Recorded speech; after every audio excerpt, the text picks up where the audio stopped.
Bismillahirrahmanirrahim. Assalamualaikum warahmatullahi wabarakatuh. Waalaikumsalam warahmatullahi wabarakatuh. Alhamdulillahi rabbil alamin wa bihi nasta'inu ala umurid dunya waddin wassalatu wassalamu ala sayyidil mursalin wa imamil muttaqin nabiyyina Muhammadin wa ala alihi wa sahbihi wa man tabi'ahu bi ihsanin ila yaumiddin. Allahumma inna nas'aluka ilman nafi'a wa rizqan tayyiba wa amalan mutaqabbala. Rabbana zidna ilma warzuqna fahma waj'alna minas salihin. Allahumma ja'alna min ahlil Qur'an. Amma ba'd. Baik, saudaraku sekalian rahimakumullah, kita melanjutkan tafsir surah Al-Infitar dan kita membahas ayat terakhir ya. Ayat ke-17 hingga ayat ke-19. Jadi insyaallah di pertemuan yang akan datang kita membahas surah baru, yakni surah Al-Mutaffifin insyaallah. Kita baca bersama-sama. A'udzu billahi minasy syaithanir rajim. A'udzu billahi minasy syaithanir rajim. Bismillahirrahmanirrahim. Bismillahirrahmanirrahim. Wa ma adraka ma yaumuddin. Wa ma adraka ma yaumuddin. Thumma ma adraka ma yaumuddin. Thumma ma adraka ma yaumuddin. Yawma la tamliku nafsun li nafsin syai'a. Yawma la tamliku nafsun li nafsin syai'a. Wal amru yawma idzin lillah. Wal amru yawma idzin lillah. Nah, pembahasan dalam ayat ini itu harus diingat dengan pembahasan ayat sebelumnya ketika Allah menceritakan tentang siksaan kepada orang-orang yang fujjar, yang ingkar kepada Allah, yang tidak bertakwa dan tidak beriman. Yang di sana dikatakan bahwa mereka itu nanti akan yaslaunaha yaumaddin. Mereka akan memasuki ke dalam neraka itu pada yaumaddin, di hari pembalasan itu. Nah, kemudian di sini Allah mengajak kita untuk membicarakan lebih dalam tentang yaumaddin itu. Ya, diawali dengan wa ma adraka ma yaumuddin. Wawunya bisa difahami wawu haliyah. Jadi kalau difahami sebagai wawu haliyah berarti terjemahannya sementara. Ya, sementara. Wa ma adraka ma yaumuddin. Mungkin juga tidak difahami sebagai wawu haliyah, tetapi difahami sebagai jumlah mu'taridah. Jadi jumlah mu'taridah itu kalimat sisipan. Ya. Jadi ketika Allah mengatakan yaslaunaha yaumaddin wa ma hum anha bighaibin, sebenarnya bisa langsung dijelaskan yaumuddin itu seperti apa, yakni yang diterangkan dalam ayat yauma la tamliku nafsun li nafsin syai'a. Nah, itu kalau to the point hanya membahas informasinya seperti itu, tetapi kemudian untuk menimbulkan efek khusus maka disisipi sebuah pertanyaan retoris, wa ma adraka ma yaumuddin, summa ma adraka ma yaumuddin. Nah, ini mungkin difahami sebagai jumlah mu'taridah, yakni kalimat sisipan. Ya, ma-nya adalah ma istifhamiyah, bermakna pertanyaan. Wa ma adraka ma yaum. Jadi itu ada dua ma ya. Ma yang pertama dan ada ma yang kedua. Ma yang pertama wa ma adraka, ma yang kedua ma yaumuddin. Nah, ma yang pertama itu adalah ma istifhamiyah, ma yang bermakna pertanyaan, tetapi pertanyaan yang sifatnya majasi, bukan pertanyaan hakiki. Karena pertanyaan hakiki itu kan maknanya adalah isti'lam, mencari informasi. Kan tidak mungkin Allah mencari informasi, karena Allah Maha Tahu. Nah, oleh karena itu pertanyaan ini adalah pertanyaan majasi, bertanya tapi tidak dimaksudkan untuk mencari informasi. Apa fungsinya pertanyaan ini? Pertanyaan ini fungsinya adalah untuk tahwil, tafkhim, dan takhwif, ya, untuk menimbulkan efek supaya orang itu menjadi takut dan ngeri dan ta'zim, serta bisa membayangkan betapa dahsyatnya yaumuddin itu seperti apa, ya. Nah, itu maksud dari istifhamiyah pada kata wama adraka, ya. Kemudian kata adraka dari kata dara. Dara itu maknanya alima, mengetahui. Nah, ada dalam istilah hadis itu ada istilah ilmu riwayah dan ilmu dirayah. Nah, dirayah dari kata daro. Daro itu makna bahasanya adalah mengetahui. Daro itu mengetahui. Kalau adro ditambah hamzah semacam itu, maka maknanya adalah membuat tahu. Jadi wama adraka itu makna bahasanya apa yang membuatmu menjadi tahu. Nah, begitu. Ya, ayu syai'in ja'alaka dariyan. Nah, gitu ya. Maknanya kira-kira apa atau sesuatu apa yang membuatmu menjadi tahu. Ya. Kamu di sini dimaksud siapa? Kamu di sini itu mungkin dipahami sebagai kullu man yasluhu lil khitab. Siapapun yang layak untuk diajak berbicara. Ya, karena di sini Allah itu membuat takut di sini tentu saja yang utama adalah orang-orang yang masih ingkar. Ya. Tetapi bukan berarti yang mukmin tidak dibuat takut. Orang mukmin pun juga diperintahkan supaya takut dan ngeri dengan dahsyatnya hari kiamat itu. Ya. Oke. Nah, adapun ma yang kedua, itu istifham yang sifatnya hakiki. Pertanyaan yang asli. Ya, bukan majasi. Yaumuddin, dinnya apa maknanya? Din bermakna jaza, balasan atau al-hisab. Ya. Oke. Jadi wa ma adraka ma yaumuddin ini adalah ayat yang maknanya itu kira-kira apa yang membuatmu tahu yaumuddin atau hari pembalasan itu seperti apa. Nah, ini Allah bertanya secara retoris, pertanyaan yang sifatnya untuk memberi dampak atau perasaan takut dan ngeri terhadap hari kiamat. Jadi saking dahsyatnya hari itu, ya seakan-akan ya bisa ditegaskan tidak ada pengetahuan makhluk apapun yang akan bisa mengetahui hakikat dari hari tersebut. Nah, di sini ada satu hal kecil yang bisa kita simpulkan. Apa itu? Yakni Allah itu kan zat yang maha besar dan maha agung, maha hebat, maha kuasa atas segala sesuatu. Kalau Allah sampai mensifati secara implisit bahwa yaumuddin itu hari yang dahsyat dan hari mengerikan, itu menunjukkan bahwa yaumuddin itu memang peristiwa yang sangat serius, yang benar-benar dahsyat. Beda dengan kita manusia ya. Manusia itu kan sering mendahsyatkan sesuatu yang remeh, membesar-besarkan sesuatu yang kecil. Nah, ini yang membesarkan adalah Allah.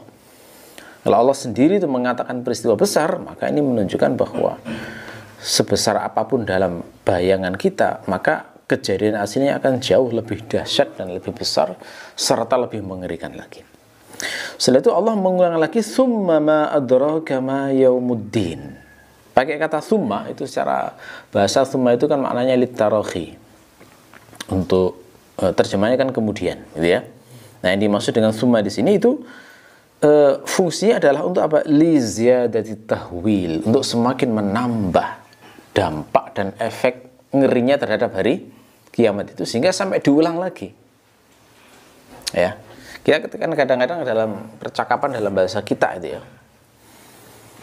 Kalau kita mengulang sebuah pertanyaan yang bernada retoris, itu kan menunjukkan betapa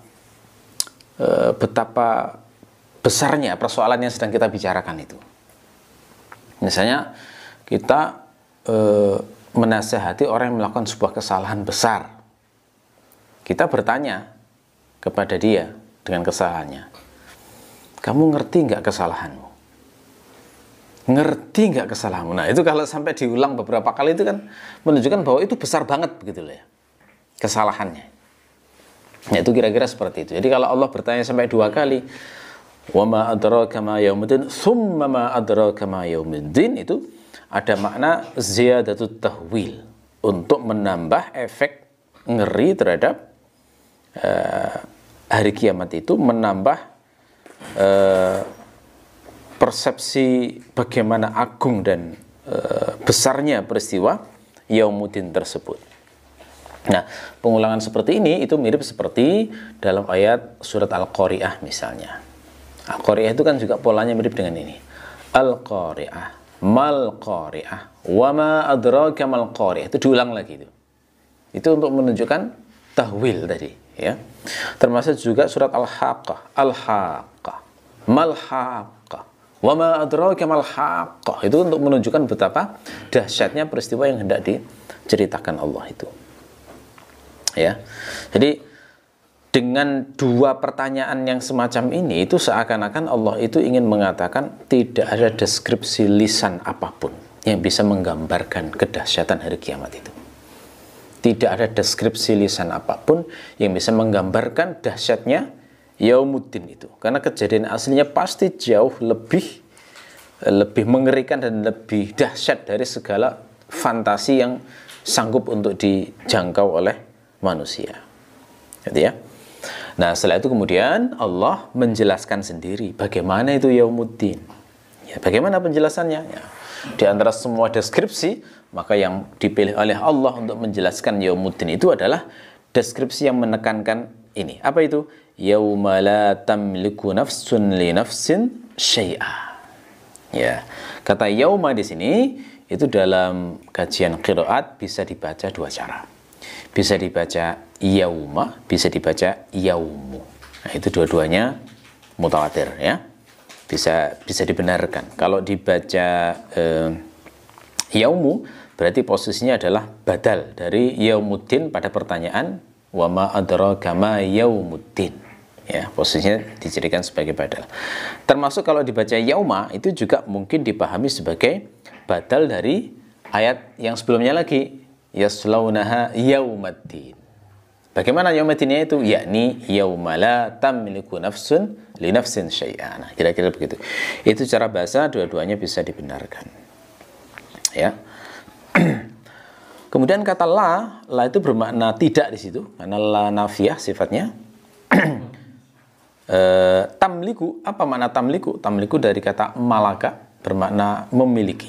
Nah, nafsun bermakna jiwa. Nah, jiwa di situ itu oleh Allah dibuat nakirah untuk menunjukkan umum. Jadi nakirah yang tufidul umum. Untuk menunjukkan umum berarti mencakup semua jiwa. Entah itu jiwanya manusia, jiwanya jin, jiwanya malaikat, kena semua pada kata nafsun di sini. Juga tidak membedakan apakah itu jiwanya orang mukmin atau jiwa orang yang tidak mukmin. Juga tidak membedakan apakah itu jiwa nabi, jiwanya wali-wali, jiwanya siapapun kena itu. Nah, di sini dikatakan yauma la tamliku nafsun, seluruh jiwa apapun itu tidak punya kuasa, tidak memiliki apapun. Li nafsin syai'a. Syai'a di situ maf'ulnya tamliku. Jadi tidak memiliki sesuatu, gitu ya. Li nafsin untuk jiwa yang lain. Nah, gitu ya. Nah, lamnya pada kata li nafsin itu lam illah atau lam ta'lil. Nah, kalau sesuatu itu dilekati lam ta'lil, maka maknanya adalah tekanannya adalah ke arah manfaat. Itu beda dengan ala. Kalau ala itu isti'la biasanya. Itu tekanannya biasanya adalah mudarat. Ya, jadi andaikan ayatnya la tamliku nafsun ala nafsin syai'a. Nah, itu maknanya berarti nafsun yang didahului oleh ala itu berarti mendapatkan mudarat. Tapi kalau li maka mendapatkan manfaat. Nah, gitu ya. Nah, kata syai'an itu ke dalam pembahasan secara bahasa itu adalah sesuatu, terjemahnya kan sesuatu ya. Sesuatu yang mutawaghilun fil ibham, yang sangat abstrak. Ya, karena kalau sesuatu itu kan benar-benar abstrak yang bukan abstrak ya, sesuatu yang benar-benar mubham itu tidak spesifik gitulah intinya. Yang sangat tidak spesifik, yang untuk memahaminya harus dikaitkan dengan konteks. Nah, konteks di sini yang sangat membantu dua lafadz tadi. Pertama lafadz tamliku, dan yang kedua adalah lafadz li pada kata li nafsin yang bermakna lam ta'lil atau lam illah. Nah, itu menunjukkan syai'annya itu seperti apa maknanya. Nah, bagaimana berarti maknanya? Syai'an di sini berarti yang dimaksud adalah syai'an yang terkait dengan manfaat atau manfaat. Ya. Jadi seakan-akan Allah itu ingin mengatakan hari di mana satu jiwa apapun itu tidak punya kuasa sesuatu pun berupa manfaat untuk jiwa yang lain. Nggak bisa ngasih manfaat apapun untuk jiwa yang lain. Gitu ya.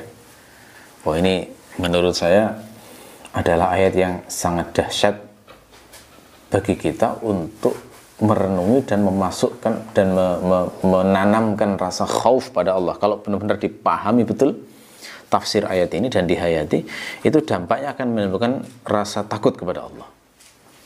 Dan ini termasuk di antara ayat penting untuk menjelaskan, menghayati tafsir ayat Maliki Yaumiddin yang kita baca dalam surat Al-Fatihah itu. Ya. Bagaimana penjelasannya? Coba kita dalami dan kita renungi lebih detail lagi.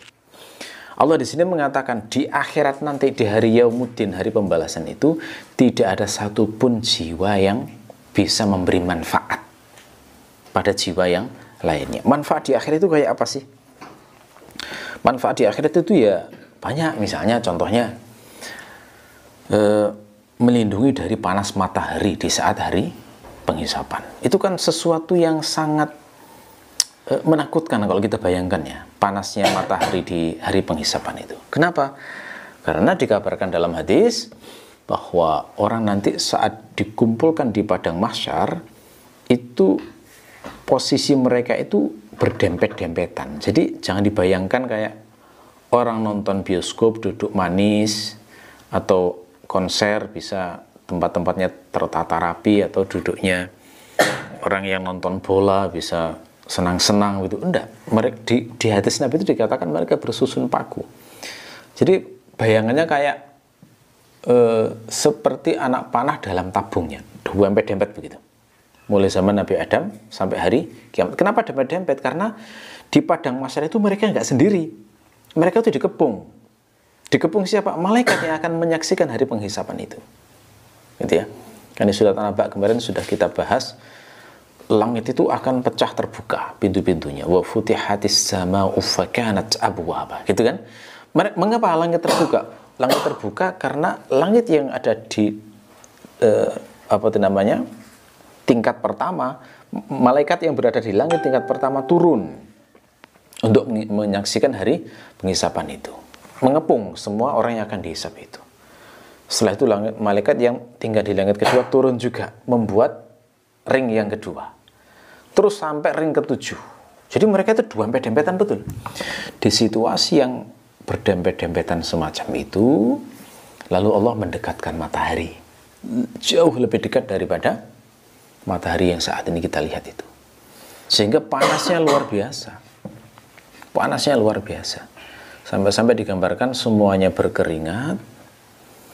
Ada yang keringatnya itu sampai ke mata kaki, ada yang sampai lututnya, ada yang sampai pinggangnya, ada yang sampai lehernya, bahkan ada yang sampai tenggelam oleh keringatnya sendiri. Dan mereka nunggunya itu enggak semenit 2 menit, enggak sejam 2 jam.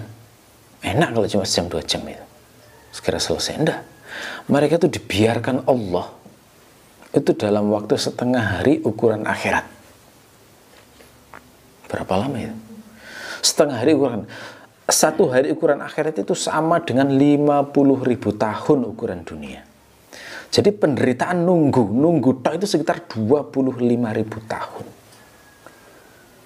Coba bayangkan ya, panas kayak gitu itu gimana rasanya?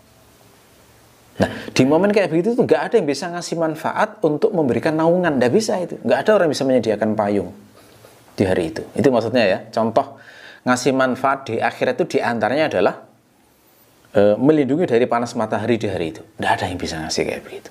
Tidak ada yang bisa menyediakan payung hari itu. Hanya Allah yang punya naungan. Karena di hadis kan dikatakan yauma la dhilla illa dhillu. Hanya Allah yang punya naungan, dan hanya beberapa orang tertentu yang dikasih naungan. Tidak semuanya itu.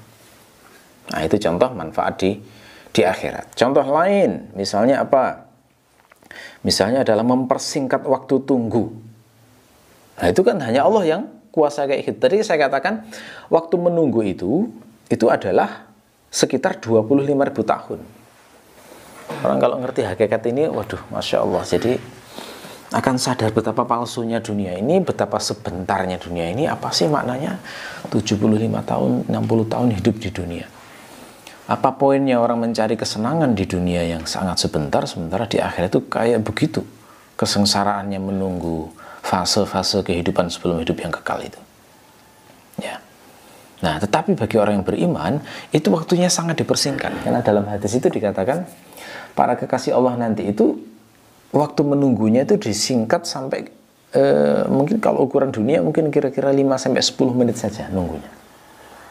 Karena dalam hadis dikatakan perumpamannya seperti orang yang menunggu matahari terbenam kemudian terbenam. Itu kan pendek banget ya, sekitar 5-10. Nah, mempersingkat waktu itu nggak ada yang bisa melakukannya. Malaikat pun nggak bisa, nabi-nabi nggak bisa, wali-wali nggak bisa. Hanya Allah yang bisa itu. Ini nanti menjadi tafsir wal amru yauma idzilillah. Jadi ya, itu hanya Allah yang punya kuasa kayak begitu. Jadi mempersingkat waktu itu nggak ada yang bisa melakukan kuasa kayak begitu, itu nggak ada. Nggak ada yang dikasih mandat oleh Allah untuk bisa mempersingkat waktu pada hari itu. Ya. Jadi hari itu saking beratnya masa menunggu itu, karena dibiarin itu kan juga siksaan ya, nggak dipedulikan. Allah itu nggak memperdulikan hambanya, itu berat banget itu. Sampai orang kafir itu ada yang bilang, aduh kayak gini mending langsung ke aja masuk ke neraka, sudah nggak kuat ini, saking beratnya nunggu. Bayangkan ya, nempel-nempel kayak begitu. Ada yang sampai tenggelam oleh keringatnya dalam waktu yang ribuan tahun, nggak dipedulikan Allah. Karena di hari itu tuh Allah marah luar biasa, dan tidak pernah dalam sejarah penciptaan seluruh makhluk Allah itu Allah marah semarah hari itu. Allah dalam kondisi paling murka itu cuma hari itu, dan tidak akan pernah murka lagi seperti hari itu. Hadisnya bilangnya begitu. Jadi kondisi paling murka itu adalah di hari itu. Mungkin murkanya Allah itu ya barangkali karena sudah puncak ya, bahwa manusia itu sebelum dibinasakan itu kan semuanya kafir semuanya itu nanti. Jadi saking marahnya Allah karena nggak ada lagi manusia yang sudah mengikuti petunjuknya, maka dibiarkan semacam itu. Ya, oke. Contoh manfaat lagi apa? Misalnya manfaat di akhirat itu adalah jadi saksi yang meringankan saat dihisab. Ya, jadi saat dihisab itu kan orang itu akan digugat oleh Allah. Dan kalau seseorang itu terlihat bersalah lalu diketahui oleh hamba Allah yang lain, ya, maka sangat dimungkinkan bahwa orang yang memiliki hubungan baik selama di dunia itu ingin supaya orang yang dikenalnya itu selamat dalam hisab tersebut. Ya. Nah, yang semacam itu dia bisa mengajukan diri sebagai saksi. Nah, cuma masalahnya tidak bisa orang jadi saksi kalau tidak diizinkan oleh Allah. Tidak bisa di akhirat. Lawang anggota tubuh saja itu nanti semuanya akan bersaksi apa adanya. Kalau di dunia saksi-saksi itu kan kadang bohong ya, untuk meringankan tuntutan dari jaksa atau pihak yang menggugat. Di akhirat juga nanti begitu. Mulut itu inginnya bohong untuk membela diri, tapi sama Allah malah dikunci kan. Yang ngomong jujur nanti anggota tubuh yang lain. Itu contoh ya, manfaat di akhirat itu adalah menjadi saksi di hari penghisaban. Itu nggak ada itu satupun jiwa yang punya kuasa untuk itu. Makanya kan apa namanya, nanti saya ceritakan di salah satu contoh hadis penting tentang bagaimana dahsyatnya hari kiamat ini untuk bisa lebih membayangkan ya kenapa sampai Allah itu memberi pertanyaan retoris sampai 2 kali, itu gambarnya sebenarnya seperti apa ya. Contoh lain adalah manfaat di akhirat itu adalah diberi cahaya dalam perjalanan melewati jembatan. Harus ingat ya, di akhirat setelah dihisab kemudian disuruh melewati jembatan yang terbentang di atas neraka itu jangan sekali-kali dibayangkan suasananya terang. Tidak, itu salah itu. Jadi gelap gulita. Suasana yang benar menurut ayat adalah gelap gulita. Jadi antum bisa baca lagi di surat Al-Hadid itu ya. Itu sangat jelas sekali kalau dibaca dengan tenang, penuh perenungan, itu akan terasa banget bahwa ngerinya di akhirat sebelum masuk surga atau neraka itu kayak gitu ya. Ternyata gelap gulita. Jadi gelap gulita banget, dan hanya orang-orang tertentu yang Allah diberi nur, diberi cahaya.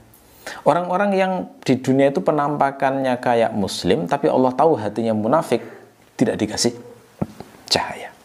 Makanya dia nanti akan minta cahaya pada orang yang beriman. Ya, kan di surat Al-Hadid itu kan diterangkan ya. Unzuruna naqtabis min nurikum, kan begitu ya. Tunggu kami. Kami pingin mendapatkan cahaya dari kalian. Nah, itu kan berarti contoh ngasih manfaat itu udah diantara yang ngasih cahaya, dan itu nggak ada yang bisa ngasih. Allah yang ngasih. Karena cahaya itu pun kalau sudah dimiliki orang mukmin, itu Allah mengharamkannya diberikan kepada selain mereka. Nggak boleh itu. Ya, itu. Nah, bayangkan kalau misalnya jalan lewati jembatan nggak pakai sinar, nggak pakai cahaya. Nah, itu apa ada harapan selamat dari situ? Nah, itu beratnya itu seperti itu ya di akhirat itu. Termasuk juga memastikan lewat jembatan dengan selamat, itu nggak ada. Itu juga manfaat di akhirat yang nggak ada yang memiliki jiwa apapun, nggak ada yang punya kekuasaan seperti itu. Makanya nabi-nabi itu saat melihat umatnya melewati jembatan itu, mereka itu hanya bisa berdoa, Allahumma sallim, sallim, sallim, sallim, gitu aja. Selamatkan ya Allah. Karena mereka nggak punya kuasa untuk menyelamatkan itu. Ya, kalau ayah misalnya ngelewat jembatan dengan anaknya itu bisa dipegangin biar selamat gitu ya. Tapi di akhirat itu nabi pun tidak punya kuasa loh itu. Salim, salim, salim. Bahkan saking ngerinya hari itu sampai nabi-nabi pun itu fokusnya itu di awal-awal itu hanya mendoakan dirinya sendiri. Nafsi, nafsi, nafsi, begitu mereka. Gimana saya? Jadi nggak sempat mikir yang lain sudah. Dirinya saja itu sudah dikhawatirkan. Gitu ya. Oke. Termasuk juga manfaat di akhirat yang lain, misalnya diberi kecepatan tinggi saat melewati jembatan. Nah, itu juga nggak ada yang punya itu kemampuan untuk mempercepat perjalanan seseorang. Kan kalau di atas dikatakan saat melewati jembatan itu ada yang diberi kecepatan seperti kilat, ada yang diberi kecepatan seperti angin yang kencang, ada yang diberi kecepatan seperti kuda yang berlari kencang, ada yang diberi kecepatan seperti orang berlari, ada yang diberi kecepatan seperti orang berjalan biasa, ada yang diberi kecepatan seperti orang yang merangkak. Nah, ini nggak ada yang bisa mengupgrade kecepatan itu. Nggak ada itu yang bisa memberi manfaat. Nggak ada yang bisa mengupgrade. Makhluk manapun itu nggak ada yang bisa. Nafsun apapun nggak ada yang tamliku syai'an li nafsin yang lain, itu nggak ada itu. Ya, jadi sekarang lebih terbayangkan ya makna yaumala tamliku nafsun li nafsin syai'an. Nggak bisa itu, nggak bisa. Contoh lain juga, manfaat dikeluarkan dari neraka. Itu juga kalau nggak diizinkan Allah nggak bisa itu. Ya, hanya Allah saja. Makanya apa itu namanya, akan terasa banget di sini nanti ya ketika dikatakan bahwa tidak ada satupun jiwa yang sanggup memberikan manfaat pada jiwa yang lain pada hari itu. Ya, terasa banget bahwa sebenarnya ya kita ini oleh Allah dimaksudkan dengan ayat ini tuh, Allah itu sebenarnya ingin seakan-akan ingin ngasih efek ta'yis. Apa itu ta'yis? Ta'yis itu adalah membuat putus asa. Putus asa dalam hal apa? Membuat putus asa bahwa di hari itu sudah pasti tidak akan ada penolong apapun di akhirat selain Allah. Jadi saya sebenarnya sih kurang serg ya, kurang setuju kalau orang ketika mendakwahkan sesuatu itu dalam ajaran agamanya itu ada ajaran udahlah santai, nanti kita akan ditolong oleh fulan. Wah, itu nggak cocok banget dengan ayat ini. Karena ayat ini qat'i loh ya. La tamliku nafsun li nafsin syai'. Harusnya itu membuat takut orang itu bahwa Allah itu sudah membuat putus asa dengan ayat umum yang tegas semacam ini bahwa tidak ada seorang pun yang akan bisa menolong kamu. Ya, semuanya di tangan Allah nantinya. Ya, jadi begini harusnya hukum asalnya harus ditanamkan dalam akidah kita. Termasuk ke anak-anak kita, termasuk kenalan-kenalan kita, ke teman-teman kita, bahwa tidak ada seorang pun yang akan bisa menolong kita. Meskipun itu malaikat. Meskipun kita punya kenalan malaikat, andekan lah ya, kan nggak mungkin juga tapi ya. Nggak ada malaikat yang bisa menolong kita. Nabi pun juga nggak bisa. Itu juga yang ditegaskan Nabi saat pertama kali dakwah. Yang beliau katakan pada Fatimah, "Hai Fatimah, inilah amliku laki minallahi syai'an." Nggak bisa apa-apa saya untuk menolong kamu. Yang bisa kau lakukan saat ini hanyalah di dunia sebagai ayah, itu memberi manfaat sebagai ayah. Tapi di akhirat aku pun juga tidak akan mampu untuk menolong. Termasuk wali-wali, ya nggak bisa menolong. Yang disebut mursyid pun nggak bisa menolong. Apalagi sekedar amir, sekedar qiyadah, ya. Sekedar jam'iyah, organisasi. Kan ada ya beberapa orang yang mengajarkan, pokoknya kalau ikut organisasi X selamat di akhirat. Oh, enak banget ngomong kayak begitu ya. Ayatnya bilangnya la tamliku nafsun li nafsin syai'a, itu yang harus ditekankan dalam jiwa. Ya, presiden, ketua partai, apalagi sekedar kekasih di dunia. Nggak ada maknanya itu. Ya, lebih-lebih yang dilakukan oleh orang-orang musyrik di zaman Nabi, ya ini berhala-berhala mereka. Berhala-berhala itu kan kalau kita baca di ayat Al-Quran itu kan disembah supaya menjadi syufa'a di akhirat itu, menjadi orang yang bisa menolong di akhirat. Nah, sampai sini mungkin barangkali kan timbul pertanyaan, kalau memang ayatnya jelas sekali la tamliku nafsun li nafsin syai'a, bagaimana dengan hadis-hadis tentang syafaat? Kan gitu tuh. Ini yang paling krusial memang membahas tentang syafaat ini. Ya, jawabannya adalah memang betul. Dalam hadis sahih itu ada syafaat Rasulullah, ada syafaat orang yang mati syahid, ada syafaat orang beriman saat mensolati jenazah mukmin yang lain misalnya, dan lain sebagainya. Ya, tapi yang menarik adalah Allah itu berkehendak membuat hadis-hadis syafaat itu sebagian besar adalah hadis-hadis yang sifatnya ahad dan bukan Quran. Gitu ya.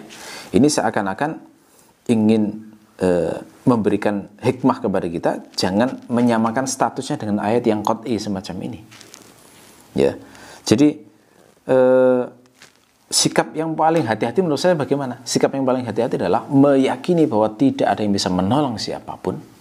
Sementara hadis-hadis tentang syafaat itu levelnya maksimal adalah hanya mungkin diharapkan karena riwayatnya memang sahih, tetapi tetap harus menyisakan kekhawatiran bahwa harapan kita tidak terkabul oleh sebab-sebab yang hanya Allah yang tahu. Gitu ya. Karena faktanya memang nggak semua syafaat itu diizinkan Allah loh ya. Nabi sekalipun loh ya. Contoh misalnya, Nabi Ibrahim itu ingin memberi syafaat untuk ayahnya. Kan ditolak oleh Allah. Nggak bisa itu.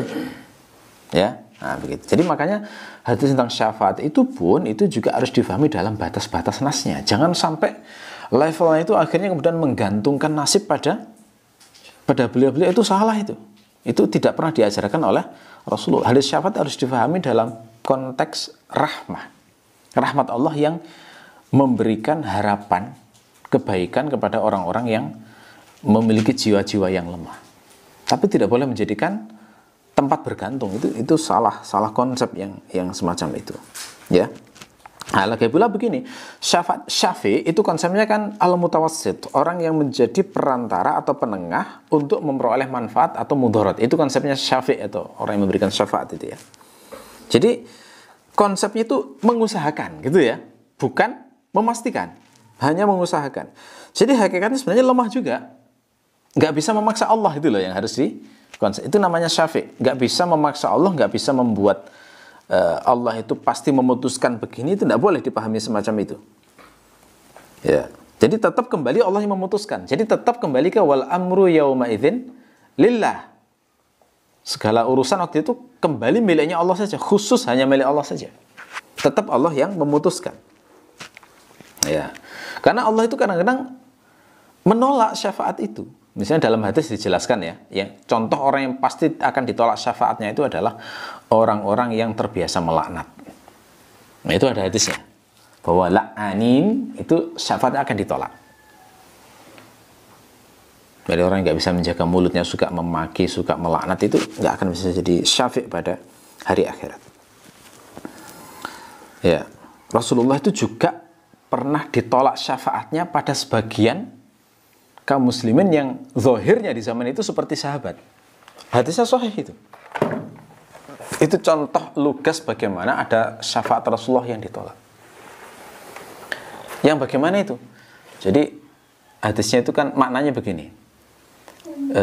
Ada orang-orang yang zahirnya seperti sahabat Nabi saat Rasulullah masih hidup, tapi di akhirat oleh Allah dimasukkan ke dalam neraka. Lalu Rasulullah ngasih syafaat, memintakan ampun.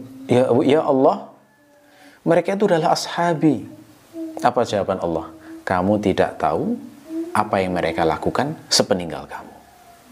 Dan itu memang kalau dalam riwayat diterangkan para ulama, maksudnya adalah mereka murtad setelah Rasulullah meninggal. Memang ada tuh orang-orang yang murtad setelah Rasulullah wafat itu, terutama pada peristiwa perang peristiwa Musailamah al-Kadzdzab, ya, peristiwanya Abu Bakar memerangi orang murtad, kan memang ada itu orang-orang semacam itu. Nah, itu contoh bahwa syafaat Rasulullah itu ditolak. Nah, kan yang ngeri kan semacam ini ya, sudah mengharapkan nanti dapat syafaat Rasulullah, di sisi Allah ternyata nggak layak, gitu ya. Itu yang harus kita tanamkan sebenarnya. Ini perlu saya tekankan karena ada beberapa pendai yang saya lihat itu luar biasa yang menekankan tenang aja nanti dapat syafaat Rasulullah, aman saja, terus beramal seenaknya, wah begitu. Ini berbahaya sekali, berbahaya sekali. Jadi yang lebih dekat dengan ajaran Rasulullah menurut saya itu adalah, ini harus ditekankan adalah keyakinan yaumala tamliku nafsun li nafsin syai'a, seraya membenarkan hadis tentang syafaat itu benar. Tapi yang harus kita khawatirkan adalah bahwa bisa jadi harapan kita termasuk yang dapat syafaat itu nggak dikabulkan oleh Allah karena sebab-sebab yang Allah mengetahuinya dan Nabi nggak tahu. Gitu ya. Kan betapa sengsaranya ya orang merasa dirinya mukmin tapi di sisi Allah kamu kafir. Kan menakutkan banget ya kalau ada mukmin semacam itu. Nggak bisa orang itu meyakini bahwa dirinya diterima oleh Allah, itu nggak bisa. Ya. Rasulullah pun itu ketika berusaha memberikan syafaat untuk pamannya Abu Thalib, itu levelnya hanya maksimal meringankan siksanya, nggak sampai bisa mengeluarkan dari neraka.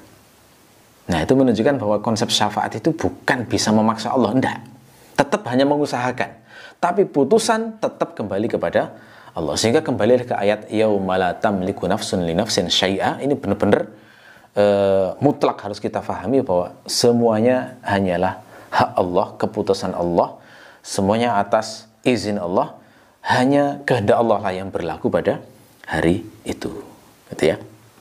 Nah, kemudian ayat ini ditutup wal amru yauma idzil lillah. Itu kalau keterangan Ibnu Asyur ini adalah tazyil. Tazyil itu semacam lampiran penjelasan tentang la tamliku nafsun li nafsin syai'a itu.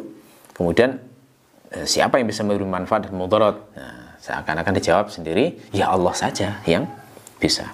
Alif lam pada kata al-amr itu dinamakan alif lam al-istighraqiyah, yakni mencakup segala jenis amr. Nah, amr di sini adalah tasarruf, izin. Semua jenis tasarruf, entah itu sebuah perintah, entah itu sebuah pengadilan, entah itu keputusan, ya, entah itu pengaturan, termasuk izin, itu maksud dari al-amr. Ya. Nah, kemudian kata lillah, lamnya adalah lam ikhtisas, lam yang bermakna pengkhususan. Jadi nggak ada yang punya kuasa pada hari itu terhadap urusan di hari itu selain hanya Allah saja. Ya, ini sebagai penutup saya bacakan ya bagaimana suasana kebangkitan yang sangat ngeri itu, sebagaimana dinyatakan dalam hadis riwayat Bukhari. Jadi diceritakan Rasulullah itu suatu saat bersabda kepada para sahabat, ana sayyidun nasi yaumal qiyamah, hawa hal tadruna mimma dzalik, aku adalah penghulu seluruh manusia pada hari kiamat. Tahukah kalian mengapa seperti itu? Nah, ini pertanyaan retoris ya. Lalu Rasulullah menjelaskan sendiri, yujma'un nasul awwalina wal akhirin fi su'idin wahid. Nanti seluruh manusia itu akan dikumpulkan di satu tempat, mulai awal sampai akhir. mulai zaman Nabi Adam sampai manusia terakhir pada hari kiamat, dengan gambaran seperti saya jelaskan tadi ya. Jadi berdempet-dempetan, nggak ada tempat yang longgar. Jadi kalau antum semuanya itu pernah mengalami situasi sesak-sesaan, itu saya memahaminya adalah di antara cara Allah untuk mengingatkan kita di hari penghisaban itu kira-kira seperti itu, tapi jauh lebih dahsyat. Saat haji itu kan ramai banget ya. Nah, itu momen yang paling mendekat hari penghisaban itu seperti haji itu. Desak-desakannya, sesak-sesaknya, bahkan momen apa itu namanya, potensi orang tewas saat haji itu kan ada tuh. Seperti pernah terjadi di Mina itu, saking sesaknya kemudian ini desak-desakan tewas orang. Gitu ya. Kemudian yusmi'uhumud da'i. Nanti akan ada malaikat yang akan memberikan pengumuman yang itu akan didengar oleh semuanya. Jadi itu menunjukkan betapa apa itu namanya, di hari itu seluruh makhluk itu nggak ada yang tersembunyi sedikit pun di sisi Allah. Semuanya akan mendengar.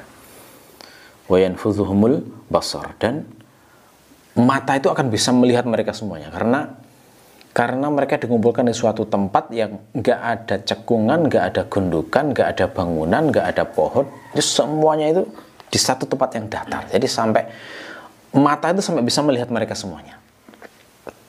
Ya, itu makna dari kata wa yanfudhuhumul basar wa tadnus syamsu. Lalu kemudian matahari mendekat. Kalau dalam riwayat lain dikatakan mendekatnya ukuran 1 atau 2 mil gitu ya. Itu dekat banget.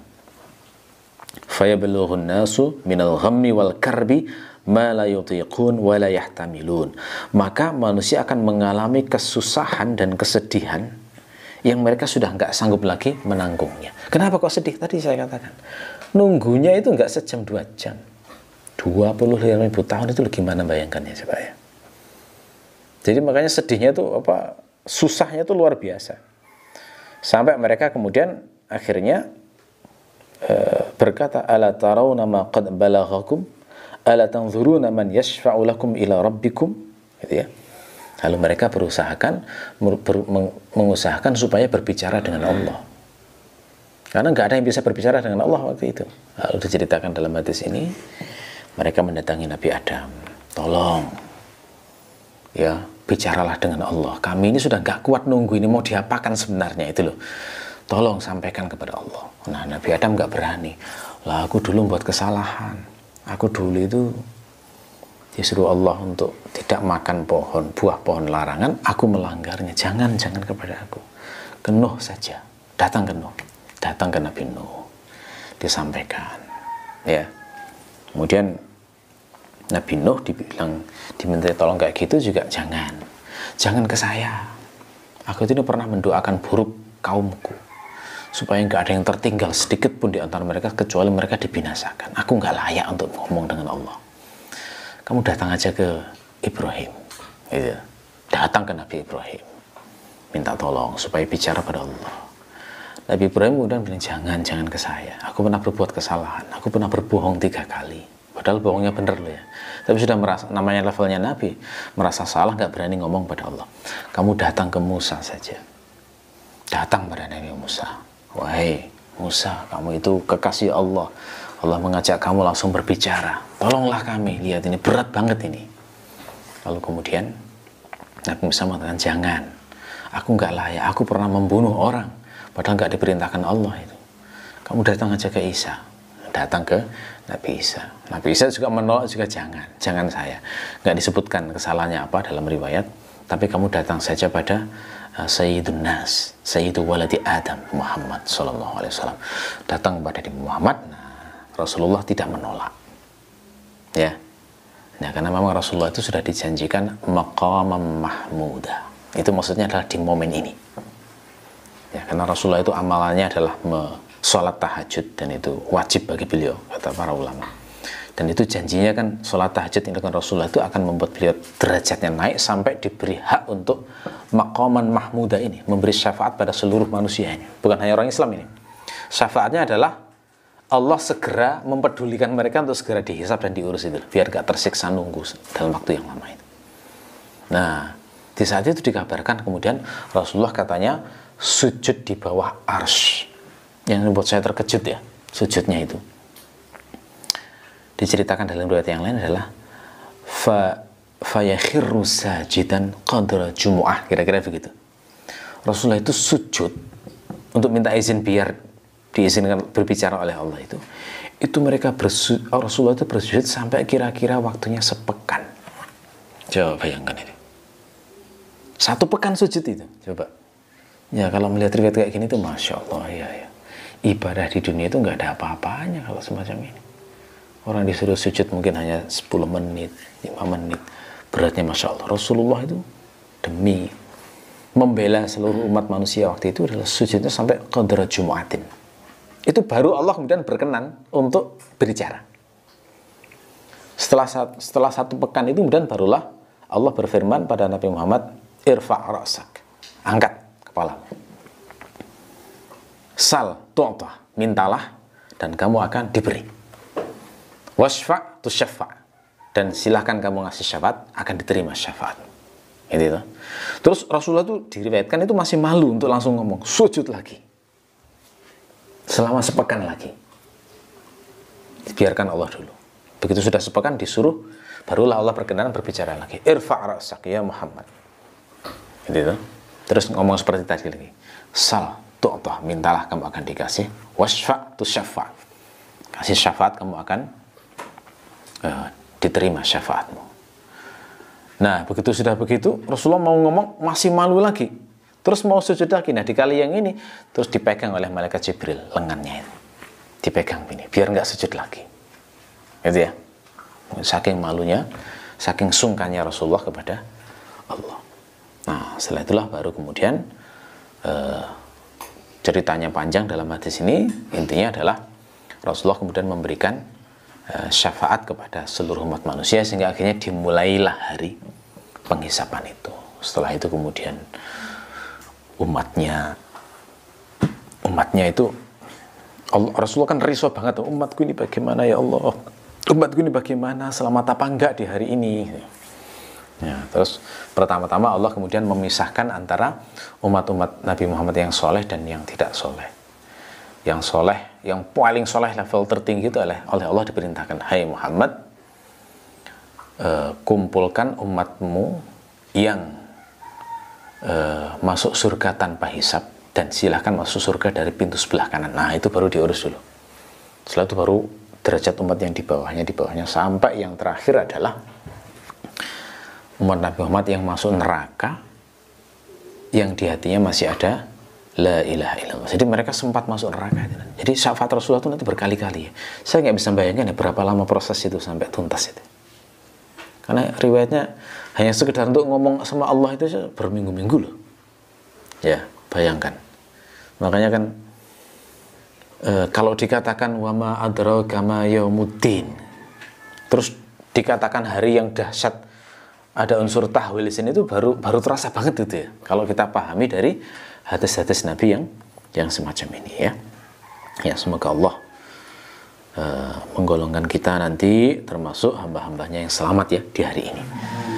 Kita perbanyak doa yang diajarkan Rasulullah biar selamat di hari penghisapan itu. Di antara doa bagus yang diajarkan Rasulullah ya, itu adalah doa yang berbunyi Allahumma anqidhni yauma tab'atsu ibadak. Ya Allah, selamatkanlah aku di hari Engkau membangkitkan hambamu. Allahumma anqidhni yauma tab'atsu ibadak. Itu riwayatnya Rasulullah itu kadang-kadang membacanya sebelum tidur, sebelum berbaring gitu ya. Itu Allahumma anqidhni yauma tab'atsu ibadak. Ini kalau kita lazimkan, kita berharap bisa selamat nanti. Yang kadang-kadang buat saya juga merasa ngeri itu adalah sahabat selevel Anas bin Malik sekalipun itu juga khawatir nggak selamat loh, padahal amalnya seperti itu besarnya. Sampai pernah tanya pada Rasulullah begini, Rasulullah, nanti di akhirat kalau aku ingin mencarimu kemana, kan khawatir nggak ketemu Nabi. Dan Nabi juga nggak menjamin kamu nanti pasti ketemu aku. Kamu kan sahabatku, kamu kan tinggal di rumahku. Nggak jamin gitu juga. Rasulullah bilang begini, nanti carilah aku di Sirat, gitu. Carilah aku di jembatan yang membentang di atas neraka itu. Terus misal Anas bilang begini, Rasulullah kalau nggak ketemu bagaimana? Khawatir nggak ketemu karena mungkin ramainya orang dan nggak tahu ya seperti apa kondisinya. Dan Nabi juga nggak menyalahkan persangkaan itu. Maknanya berarti memang seperti itu kejadiannya. Sahabat besar pun khawatir nggak ketemu Rasulullah. Ya, karena kan diharapkan Rasulullah kan kenal. Kalau Anas kan jelas kenal tinggal di rumahnya tuh, kenal banget. Itu pun masih khawatir nggak selamat di hari itu. Maka Rasul kemudian mengatakan, kalau kamu nggak menemukan aku di Sirat, cari aku di mizan, di timbangan. Anas masih tanya lagi, kalau nggak ketemu di mizan gimana Rasulullah? Kalau nggak ketemu di mizan, cari aku di haud, di telaga itu. Ya, karena pasti aku akan berada di dekat tempat ini dan umatku tidak akan luput untuk menemui aku kalau mencari aku di 3 tempat ini. Nah, itu kata Nabi. Ya, ini menunjukkan, waduh, Masya Allah, bayangkan kayak begitu itu ternyata. Jangan sampai salah persepsi ya. Intinya itu kalau dalam beragama itu jangan sampai kita salah persepsi terhadap kejadian-kejadian setelah mati. Keyakinan-keyakinan yang nggak benar itu harus dikoreksi semuanya itu. Karena ya seperti yang kita kaji saat tafsir Al-Fatihah, pemahaman kita terhadap din itu yang paling mendekati kebenaran yang kita harapkan sesuai yang diridhoi oleh Allah adalah kalau kita bisa men-setting hati kita sudah mirip dengan hatinya para nabi dan rasul dan orang-orang saleh di zaman itu baru kita bisa berharap hidup yang benar. Tapi kalau hati sudah penuh hurur, penuh ujub, penuh aman, santai, waduh, itu nggak ada itu orang-orang saleh di zaman dulu yang punya hati yang semacam itu. Gitu ya. Jadi ini pelan-pelan kita perbaiki persepsi-persepsi yang mungkin kurang tepat dalam membayangkan din ini, memahami akidah dalam din ini, memahami sifat Allah, memahami hari akhir seperti apa. Ini pelan-pelan kita perbaiki, pelan-pelan kita koreksi sehingga kita semakin lama semakin dekat dengan tadayun yang dikehendaki oleh Allah Subhanahu wa taala. Baik. Barangkali ini yang bisa kita kaji untuk hari ini. Sebelum diakhiri mungkin ada pertanyaan, silahkan kalau ada. Tidak ada? Baik, kalau nggak ada berarti kita cukupi. Mudah-mudahan bermanfaat. Subhanakallahumma wa bihamdika asyhadu an la ilaha illa anta astaghfiruka wa atubu ilaik. Assalamualaikum warahmatullahi wabarakatuh.